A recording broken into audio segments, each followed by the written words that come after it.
Welcome my YouTube channel. तो friends, आज के हमारी वीडियो के टॉपिक का नाम है एलर्जी। तो चलिए वीडियो स्टार्ट करते हैं। तो कहता है कि इंट्रोडक्शन में कहता है the term allergy was first defined by von Pirquet 1906। एक साइंसदान था वन पिरकोइट, 1906 में इसने एलर्जी को डिफाइन किया। उसमें कहता है कि he describe that change or alter reaction in body, यानी कि किसी भी केमिकल की वजह से हमारी बॉडी में, केमिकल या पार्टिकल्स की वजह से हमारी बॉडी में जो चेंजिंग आती है, नॉर्मल से हमारा जिस्म है ना, जो वो हट जाता है, उसे एलर्जी कहते हैं। तो कहता है कि according to British immunological society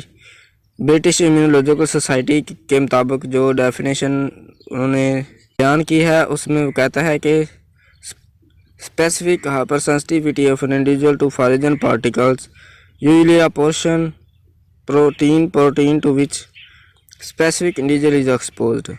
यानी कि जब भी कोई फॉरेन पार्टिकल, जो पार्टिकल किसी किस्म का भी हो सकता है, वो परफ्यूम का भी हो सकता है, किसी पोलन का हो सकता है, किसी डस्ट का हो सकता है, या किसी फूड वगैरह का भी हो सकता है। जब वो हमारी बॉडी में एंटर होता है, हमारा जिस्म उसके ख़िलाफ़ इम्यूनिटी प्रोवाइड कर देता है, जो कि ज़रूरत से ज़्यादा होती है, जिससे हाइपर सेंसिटिविटी हो जाती है और हमारा जिस्म जो है ना, वो बहुत से केमिकल रिलीज़ करना शुरू कर देता है, जो कि हमारे ब्लड में शामिल होकर जो है ना, वो एलर्जी के सिम्टम ज़ाहिर करते हैं।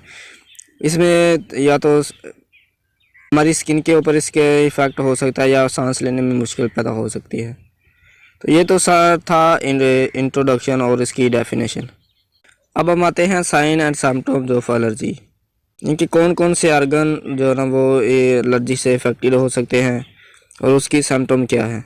सबसे पहले आता है नोज़ में swelling of nasal mucosa, nose में स्वेलिंग हो सकती है। उसके बाद आइज़ आता है, redness and itching of conjunctiva. उसके बाद आता है एयरवेज में हमारे जो ना रिस्पिरेटरी सिस्टम आ जाता है, उसमें स्नीजिंग, कफिंग हो सकती है, वीजिंग या डिस्पनोया हो सकता है, अस्थमा हो सकता है। उसके बाद ईयर्स के ऊपर भी एलर्जी अटैक कर सकती है, feeling of fullness, possible pain, impaired hearing. उसके बाद स्किन के बाद redness such as eczema and hives, हमारी स्किन के ऊपर एक्जिमा हो जाता है, हाइव्स यानी कि छपाकी वगैरह हो जाती है। और उसके बाद गैस्ट्रोइंटेस्टिनल ट्रैक्ट, जीआईटी के ऊपर भी इसका एलर्जी का तो बड़ा इफेक्ट है। उसमें इसमें abdominal pain, bloating, vomiting, diarrhoea, यानी कि पेट का फूल जाना या वोमिटिंग, कै आना, और डायरिया यानी कि मोशन लग जाते हैं। दोस्तों, फर्स्ट नंबर पे जो हमारे पास टाइप आती है, वो है इनहेलेंट एलर्जन, यानी कि रिस्पिरेटरी ट्रैक्ट के ज़रिए जो हमारे एलर्जन हमारी बॉडी में एंटर होते हैं और एलर्जी काज करते हैं, उनको इनहेलेंट एलर्जन कहते हैं। तो उसमें कहता है कि dispersed in air when inhale air the allergen enter in respiratory tract and cause allergy. हवा में जो मुख्तलिफ़ किस्म के पार्टिकल्स होते हैं, ये 4 किस्म के एलर्जन हैं, जिनकी वजह से इनहेलेंट एलर्जन की रिस्पिरेटरी ट्रैक्ट की वजह से हमारी बॉडी में एलर्जी होती है। उसके बाद इसके सिम्टम्स पे हम आते हैं। तो कहता है कि sneezing, swelling of nasal cavities में स्वेलिंग हो जाती है, आइज़ लैक्रीमेशन, बहुत ज़्यादा जो है ना, वो टीयर्स जो हमारी आँख से निकलते हैं, यानी कि हमारी आइज़ जो है ना, वो बहुत ज़्यादा पानी छोड़ती हैं, ज़रूरत से ज़्यादा। उसके बाद सेकंड नंबर पे जो हमारे पास टाइप्स आती है, वो है इंजेस्टेड एलर्जन, यानी कि फूड के ज़रिए जो हम कुछ लोगों को ना फूड के ज़रिए भी एलर्जी होती है, या कुछ फूड्स में भी कंटामिनेटेड फूड्स होती हैं, उनमें भी एलर्जी होती है। तो चले हम दोस्तों पढ़ लेते हैं। तो कहता है present in our food stuffs when we eat contaminated food, allergy ingested with the food particles, यानी कि हम कंटेमिनेटेड फूड ये खाते हैं जब, तो एलर्जन जो है ना, वो हमारे फूड के पार्टिकल में इंजेस्टेड हो जाते हैं और हमारे गैस्ट्रोइंटेस्टिनल ट्रैक्ट में पहुंच जाते हैं और बाद में एलर्जी काज करते हैं। फूड तो कहता है कि फूड मोस्ट ऑफन काज फूड एलर्जी, कि 90% फूड्स जो है ना वो उनमें से 8 टाइप्स के फूड्स के हैं जिनसे हमें एलर्जी होती है। उसमें मिल्क आ जाता है, एग्स आ जाते हैं, वीट, सोयाबीन्स। कुछ लोगों को गंदम से भी एलर्जी होती है, क्योंकि सोयाबीन फलियां आ जाती हैं, ट्री नट्स आ जाते हैं, पियर नट्स आ जाते हैं, और फिश और शेल फिश। उसके बाद के सिम्टम्स आ जाती हैं। सिम्टम्स में वोमिटिंग, हमें क्या आना शुरू हो जाते हैं। उसके बाद डायरिया हो जाता है, हैज़ा हो जाता है, क्रैम्प्स हमारी बॉडी में के ऊपर क्रैम्प्स वगैरह हो जाते हैं, हाइव्स, और स्वेलिंग हो जाती है, एक्जिमा एंड हाइव्स के हमारी बॉडी के ऊपर, स्किन के ऊपर रैशेज हो जाते हैं। उसके बाद हमारे पास आ जाता है एलर्जन। एलर्जन दोस्तों ऐसा एजेंट है जो बाहर से हमारी बॉडी में एंटर होकर कोई केमिकल वगैरह, पोलन डस्ट वगैरह हमारी बॉडी में एंटर होकर एंटीबॉडीज़ पैदा करते हैं, और जो जिससे एलर्जी काज होती है। तो कहता है कि the agent that cause allergy card allergens, ऐसा पार्टिकल जो हमारी जिस इम्यून सिस्टम। अब हम आते हैं इसकी टाइप्स की तरफ। Types of allergen: inhalant allergen, ingested allergen, injectable allergen और कॉन्टैक्ट एलर्जन। अब हम इनको दोस्तों बारी बारी इनकी आगे डिटेल पढ़ लेते हैं। दोस्तों फर्स्ट नंबर पे जो हमारे पास टाइप आती है वो है इनहेलेंट एलर्जन, यानी कि रिस्पिरेटरी ट्रैक्ट के ज़रिए जो हमारे एलर्जन हमारी बॉडी में एंटर होते हैं और एलर्जी काज करते हैं, उनको इनहेलेंट एलर्जन कहते हैं। तो उसमें कहता है कि dispersed in air when inhale air the allergen enter respiratory tract and cause allergy. हवा में मुख्तलिफ़ किस्म के पार्टिकल्स होते हैं। ये 4 किस्म के एलर्जन हैं जिनकी वजह से हम इनहेलेंट एलर्जन की रिस्पिरेटरी ट्रैक्ट की वजह से हमारी बॉडी में एलर्जन होता है, एलर्जी होती है। उसके बाद इसके सिम्टम्स पे हम आते हैं। तो कहता है कि स्नीजिंग,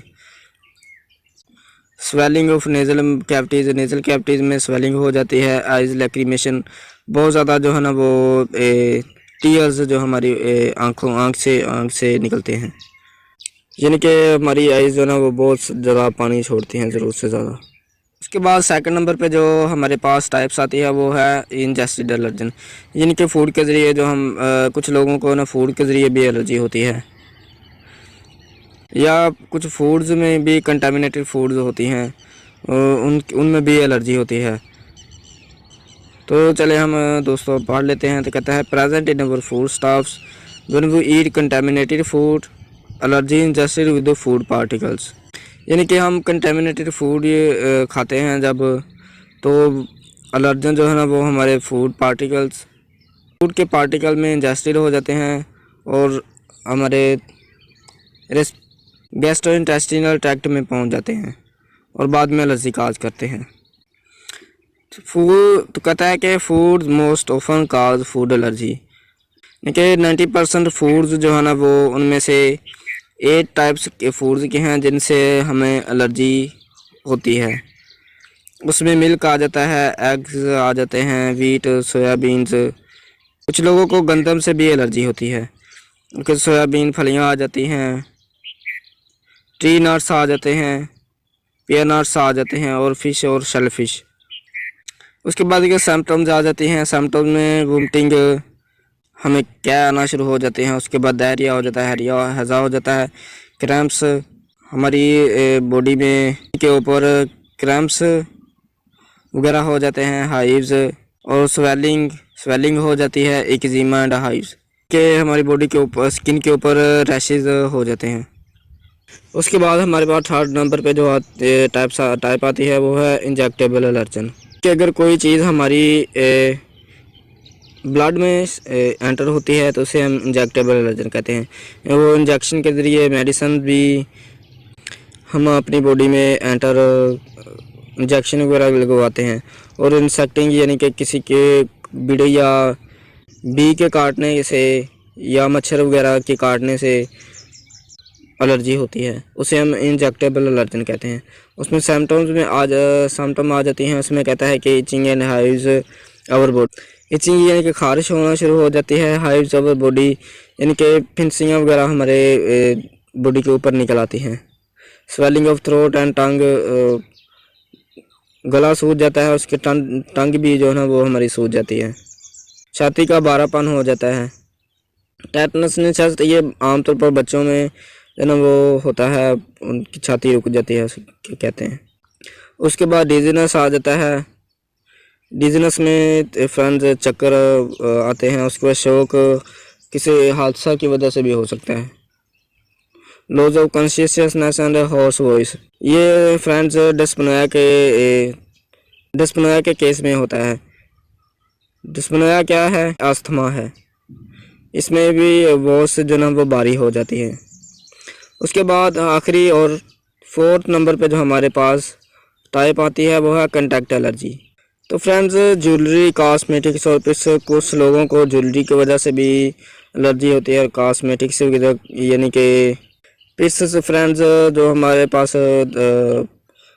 बिल्लियाँ, कुत्ते वगैरह होते हैं, उनसे भी हमें एलर्जी होती है।